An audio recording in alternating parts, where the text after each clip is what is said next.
Hey, why were you both in the bathroom together? My 4-year-old daughter pointed at my husband and my older sister, uttering these curious words. To me, it was an innocent question, but for my husband, it seemed like a bombshell. He tried to maintain composure, forcing a smile, but the panic in his eyes was evident. Sweat beaded on his forehead, streaming down like a flood. I saw you. What were you doing there? Her relentless innocence left my husband flustered. Suspiciously, he stammered, and I resolved to uncover the secret hidden behind that bathroom door. I'm Olivia, a 33-year-old and working in a major food company in a regular position. My husband, Michael, and I met 6 years ago through a mutual acquaintance. Our connection blossomed, and a year later, we tied the knot. Following my pregnancy, we used our combined savings as a down payment and secured a mortgage to buy an apartment. Soon after, I gave birth to our daughter, Mia, and returned to work after maternity leave. Balancing work, household chores, and parenting was a juggling act, but luckily, my husband cherished our daughter and was incredibly supportive. Living near both sets of parents, mine and my husband's, plus my sister and her spouse, we had a strong support network. Especially my sister, Sophia, who didn't work and had no children of her own, doted on Mia like her own. When Mia turned 3, I was entrusted with a crucial work project that often required weekend overtime. At times like that, my sister would come over to our house for my lonely daughter, and often spent time together with my husband and daughter. I felt immense gratitude toward her. Thanks to this arrangement, I successfully completed the project and even secured a promotion. Everything seemed perfect, and I basked in happiness. Little did I know that betrayal from someone I trusted would shatter this idyllic life. At that moment, I couldn't fathom the cruel reality awaiting me. It was my daughter's 4th birthday party, and our home was filled with not only our immediate family but also both sets of grandparents and my sister's family. As everyone celebrated and watched our daughter open presents, she beamed with joy, and the adults reveled in her growth. It was a harmonious and pleasant time. However, the atmosphere took an odd turn when my sister excused herself to use the bathroom. My daughter suddenly asked, Why doesn't Daddy go with Sophia? Her words caught my sister off guard, and she paused. Why would Daddy go with her? Going to the bathroom is something you do alone, right? I responded absent-mindedly, assuming my daughter was referring to her toilet training days, even though she was now capable of going by herself. But then my daughter uttered unexpected words. But I saw you both go together the other day. Really? I asked, taken aback. Yeah, She continued innocently. I saw you. But why were you both in the bathroom together? You're adults. That's weird. Her smile remained intact as she questioned us. What was Mia talking about? Confused, I glanced at my husband. His reaction was evident. He looked startled, eyes darting left and right, sweat forming on his forehead. Oh, last Sunday, right? We were fixing a clogged toilet together. He stammered. My sister chimed in. Yes, that's right. It was quite a challenge. My husband forced a dry laugh, but he kept fidgeting intensely and seemed restless. My sister wore a similar strained smile, nodding along. The other adults, including me, were speechless, taken aback by this unusual exchange. Let's watch a DVD with Daddy over there, Mia. My husband quickly changed the subject. Yay! Mia agreed.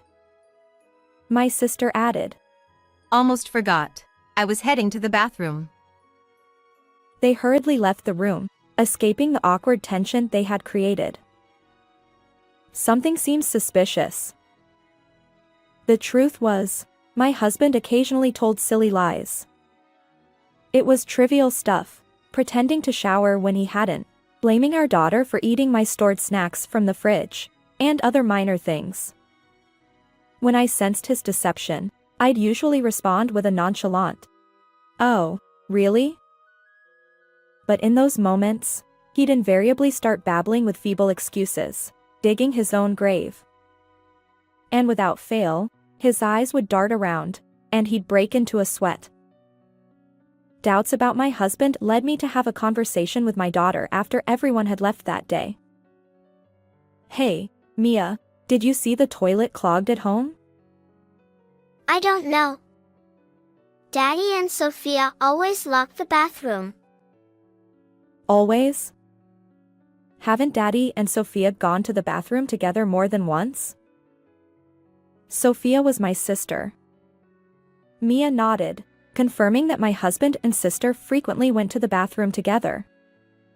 Her innocent words left me feeling uneasy.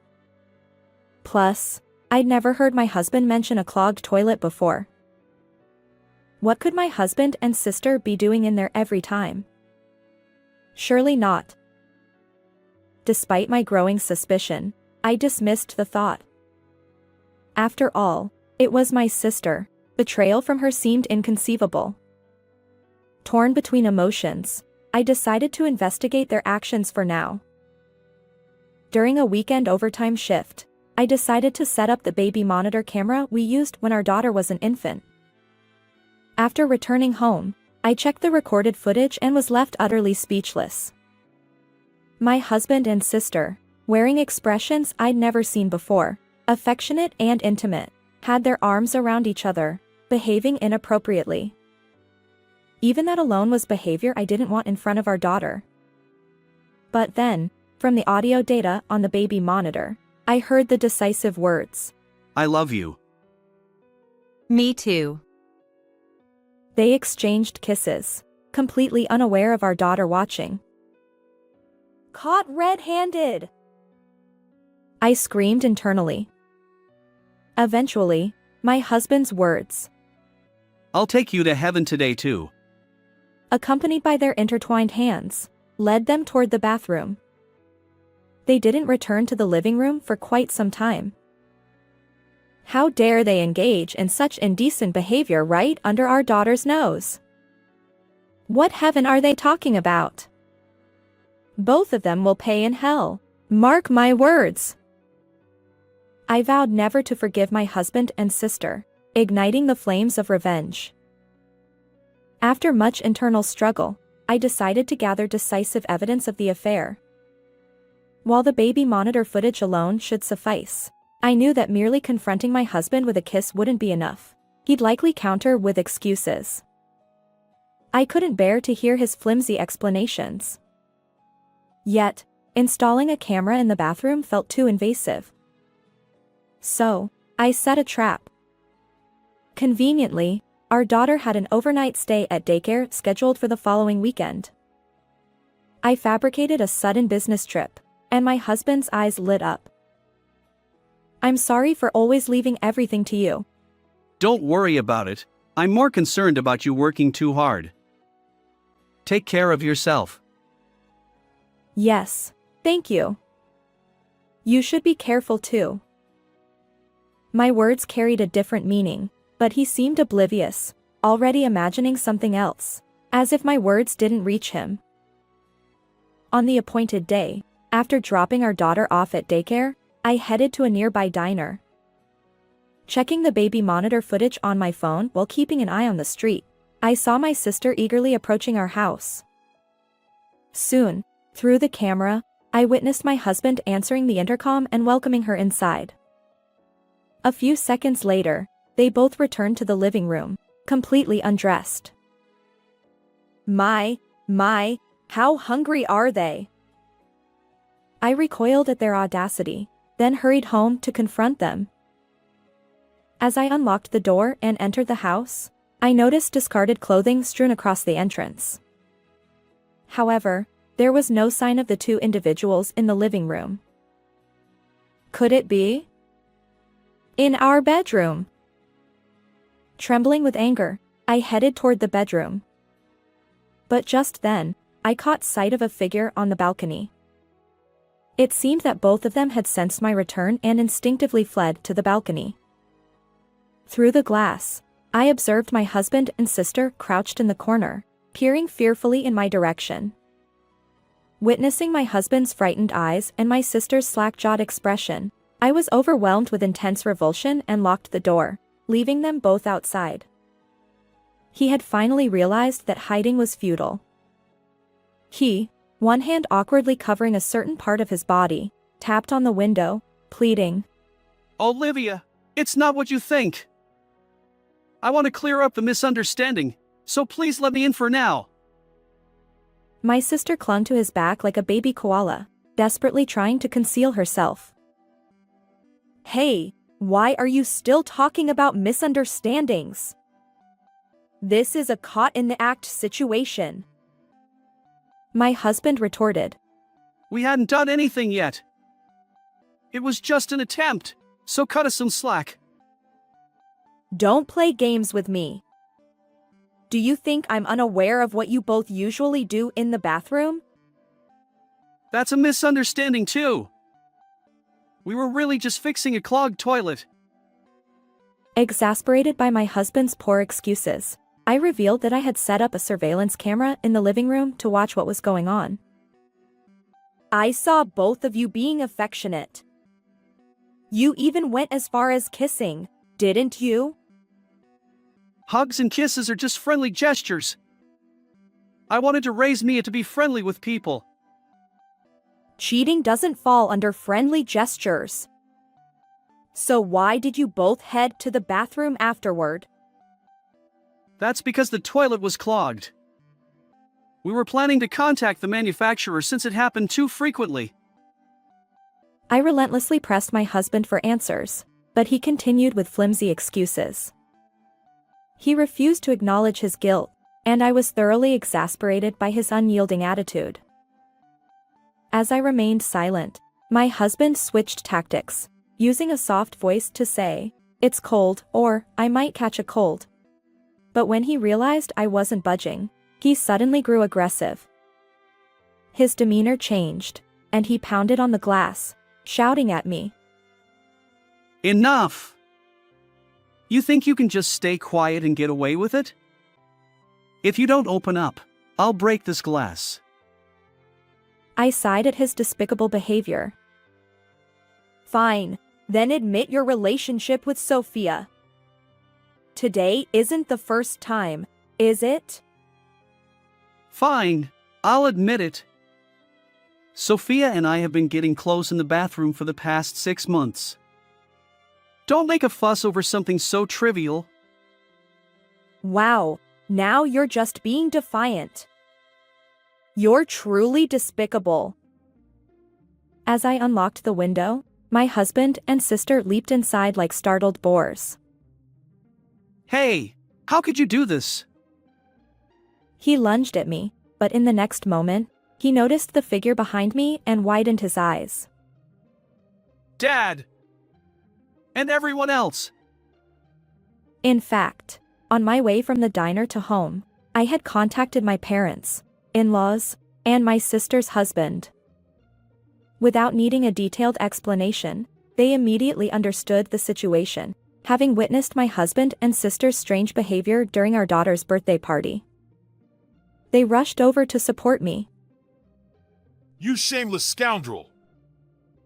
My husband, cowed by his father's angry voice, had lost all his bravado. Just then, our doorbell rang. It was a police officer. Apparently, a neighbor had reported suspicious activity on the balcony. My husband, clad in nothing but a bath towel, profusely apologizing to the police, curious neighbors, and onlookers who had gathered. Eventually, after the police left, my husband returned to the living room alongside my sister, both still wrapped in bath towels. They faced the stern reprimands of our respective parents. I'm sorry. It was just a momentary lapse. Olivia doesn't pay attention to me because of work, and I got carried away. I'm truly sorry too. My husband has been busy, and I felt lonely. Despite their tearful apologies, they continued to frame the situation as if my brother-in-law and I were somehow at fault. Do you really think those excuses will fly? However, my feelings for my husband had long since cooled, and I didn't even feel anger anymore. Enough. Let's get a divorce, I declared, thrusting the divorce papers I had already obtained from the registry office toward my husband. At that moment, my brother-in-law chimed in, also mentioning his divorce with my sister. Feel free to use these, I said, handing him an extra set of divorce papers. Wait a minute. Seeing the divorce papers, my husband's face paled, and he clung to me. Olivia, I'm sorry. I truly love only you. Let's start anew, like flushing away the past, just as we do with the toilet lever. What? What are you saying now? I can't forgive you for doing something indecent in Mia's presence. I had no choice. Sophia kept pestering me. Her persistence wore me out. Suddenly, my sister, who had been sobbing quietly, changed her expression. She grabbed my husband's hair and shouted at him. Hey, don't blame others. You were the one who made the first move, weren't you? Shut up. I thought it was just innocent physical contact. But you took it seriously, you love-struck fool. Huh? Which one? I said after Mia took her nap. But weren't you the one who couldn't wait and lured me to the bathroom? That's rich, coming from you. I suggested going to the bath. But wasn't it you who said the toilet would be more thrilling? The two began an ugly quarrel, trying to pin the blame on each other. Enough already. It doesn't matter who, it's just disgraceful. After that, they both hung their heads in shame as they were scolded by everyone present, following my lead. And even then, they continued to mumble some resistance, but the more they spoke, the more they were bombarded with criticism. In the end, we both signed the divorce papers with our parents as guarantors. Shortly thereafter, divorces were successfully finalized for both my husband and me, as well as my sister and brother-in-law. I demanded alimony of $20,000 and child support of $70,000 from my husband, as well as $35,000 for the apartment we bought together, and $14,000 in compensation from my sister. My husband and sister were each sued by my brother-in-law for $14,000 in damages. Meanwhile, the scandal had become neighborhood gossip, and my husband, unable to continue living in the apartment, was forced to sell it, leaving him with a debt of $200,000, including the remaining mortgage.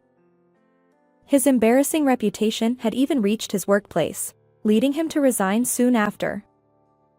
Now, my husband and sister, estranged from their parents, share a rundown apartment without a bath but with a toilet.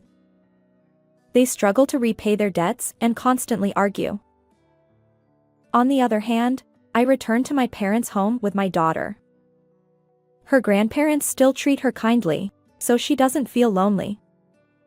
Grateful for everyone's support, I've resolved to raise my daughter well and continue working diligently. How did you find this story? Don't forget to subscribe to the channel.